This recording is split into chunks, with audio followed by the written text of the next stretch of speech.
गोपियां गीत गा ही रही थी कि अचानक भगवान साक्षात वहां पर गोपियों के बीच में प्रकट हो गए। तासामाविर्भूत सौरी स्मयमान मुखाम्बुजः पीतांबरधर स्रगवी साक्षात मन्मथ मन्मथ। मनमत के मन को भी मत देने वाले माधव आज सारी गोपियों के सामने प्रकट हो गए। बोलो भक्तवत्सल भगवान की जय। पूरा गला खींच लेगा आज मेरा। सारी गोपियों के बीच जैसे ही माधव प्रकट हुए हैं, गोपियों ने जैसे ही दर्शन किए माधव आ गए हैं, माधव प्रकट हो गए हैं, सारी गोपियां मुंह घुमा करके खड़ी हो गई। और यहां सुखदेव बाबा ने एक शब्द का प्रयोग किया है कि तासामाविर्भूत सौरी स्मयमान मुखाम्बुजः। सौरी शब्द का प्रयोग किया। क्यों सौरी शब्द का प्रयोग क्यों किया? अरे सौरी तो उसे कहते हैं जो शूरवीर हो। जितनी बार भी भगवान युद्ध करने के लिए खड़े हुए, सुखदेव बाबा ने सौरी शब्द का प्रयोग किया शूरवीर के लिए। पर आज तो भगवान गोपियों के सामने प्रकट हुए, तो फिर सौरी शब्द का प्रयोग क्यों कर रहे हैं सुखदेव बाबा?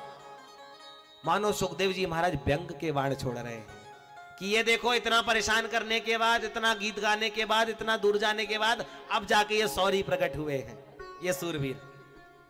इसलिए सौरी शब्द का प्रयोग किया।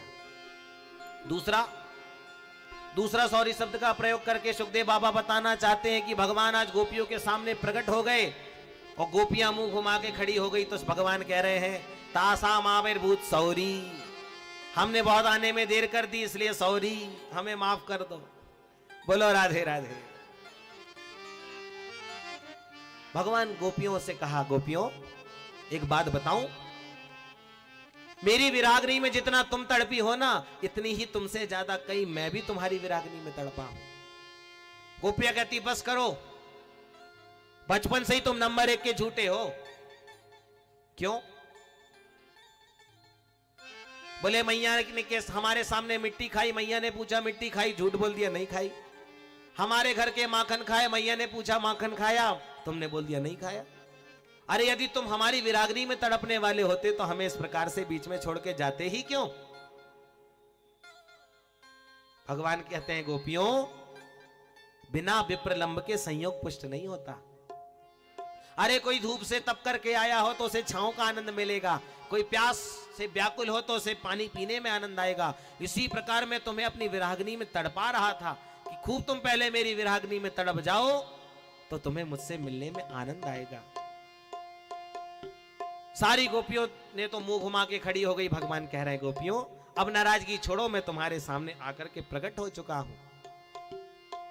गोपियां कहती है प्रभु इस संसार में 4 प्रकार के लोग होते हैं, आत्माराम, आप्तकाम, अकृतज्ञ और गुरुद्रोही। 4 प्रकार के लोग होते हैं। आत्माराम कैसे होते हैं?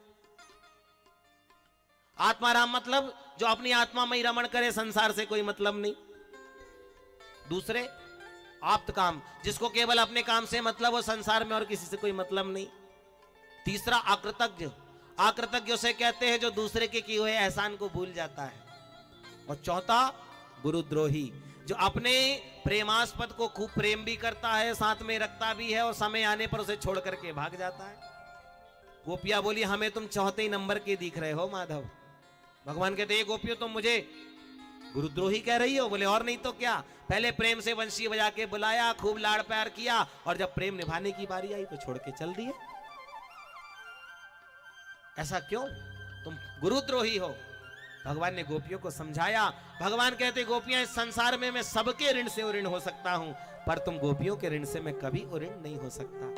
तब तो क्या था महाराज, आज सारी गोपियां भगवान के सामने प्रकट हुई। जितने गोविंद, जितनी गोपियां उतने गोपाल प्रकट हो गए और सारी गोपियों के साथ मिलकर आज मेरे गोविंद ने सुंदर रास करना प्रारंभ किया है। पहले जो किया था वो रास किया था, अब जो कर रहे हैं वो महारास गोविंद कर रहे हैं। सुखदेव बाबा कहते हैं जैसे एक छोटा सा बच्चा यदि शीश महल में प्रवेश कर जाए तो अपने प्रतिबिंब को देख करके अपने प्रतिबिंब के साथ खेलने लग जाता है।